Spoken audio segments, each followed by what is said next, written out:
O jornal o Globo revelou hoje alguns e-mails do Mauro Cid sobre um Rolex, um relógio luxuoso, e eu também consegui acesso a esse material. Esse material está em poder da CPI mista dos atos golpistas. Ele diz o seguinte, que o Mauro Cid teria tentado vender um relógio Rolex, que é de luxo, e que foi um item recebido em viagem oficial do ex-presidente Bolsonaro à Arábia Saudita. O relógio foi doado no dia 30 de outubro de 2019. Foi um almoço oferecido pelo rei da Arábia Saudita à comitiva brasileira. Lembrando, gente, que essa viagem oficial do Bolsonaro foi ao Catar, depois ele foi para a Arábia Saudita e teve toda essa questão que a gente está vendo aqui. Essa denúncia sobre o Rolex, de R$300 mil, se soma à denúncia de ontem, das pedras preciosas, que o Bolsonaro e a Michelle receberam, muito provavelmente, de garimpeiros, e que não foram registradas a pedido do próprio Mauro Cid, como foi mostrado no vídeo de ontem. A situação do Mauro Cid piora a cada dia.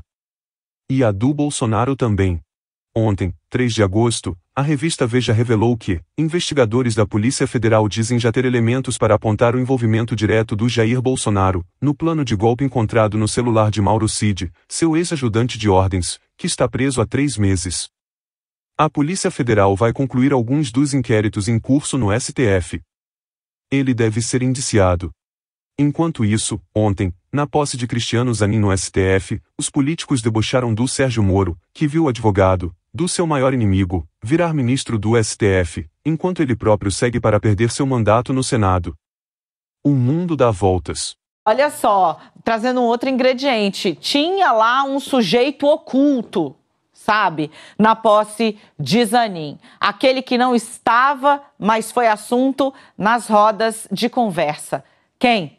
Claro, o ex-juiz e hoje senador Sérgio Moro. Sérgio Moro foi alvo, gente, de deboche, muita piada e teve um certo ar de desforra da política. Nesse evento, tanto no Supremo Tribunal Federal, nas conversas, estava muito lotado, quanto no jantar. Por exemplo, um aliado do presidente Luiz Inácio Lula da Silva disse, ainda dentro do Supremo Tribunal Federal, numa roda coroada com integrantes, ministros de Estado, ministros de cortes superiores, ele disse o seguinte, abro aspas, hoje Moro só dorme à base do Rivotril. Por quê? Porque a ideia, o projeto Moro indo para o governo Bolsonaro sempre teve ali a questão, o ingrediente Supremo Tribunal Federal.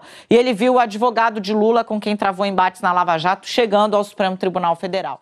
Bem, esses bolsonaristas mentirosos já estão começando a pagar pelos seus crimes. Agora, tem outro bolsonarista mentiroso no governo de São Paulo, que também precisa explicar muitas coisas. Dias atrás, o Tarcísio disse que os excessos da operação da PM, que já matou mais de 14 pessoas, seriam investigados através das imagens das câmeras, porém, após solicitação do Ministério Público, a PM informou que as câmeras não foram usadas durante parte do patrulhamento. E há uma predominância da ideia de que essa ação específica na Baixada Santista foi errada e desastrosa, e que ela só ocorreu porque houve revanchismo em relação à lamentável morte do policial e as polícias têm essa tendência de partir para o ataque, para o revanche, matando dezenas quando se perde um soldado. E isso não é constitucional, não é o papel da polícia. A polícia militar, principalmente, precisa ter a consciência de que tem que seguir a lei, tem que impor a lei e não trazer mais violência. O que eles me disseram também é que só ocorreu essa ação porque foi em comunidades pobres. A polícia não faria o mesmo num condomínio de milícias, por exemplo. Milícias que já chegaram à Baixada Santista e atuam e estão disputando territórios com as facções. E o processo é, há décadas, o mesmo. Os bolsonaristas acham que podem tudo, e a raiva de estarem sendo derrotados todos os dias só piora a situação. Por exemplo, a PF prendeu ontem, 3 de agosto, um fazendeiro do Pará, que teria ameaçado dar um tiro no presidente Lula, que visitará o estado nos próximos dias. Homem é vinculado à grilagem e ao garimpo, com terras avaliadas em mais de 2,5 milhões de reais. Então, só para a gente situar, eu vou já com vocês juntos, vamos lá no meu blog para a gente continuar dando mais informações sobre essas operações.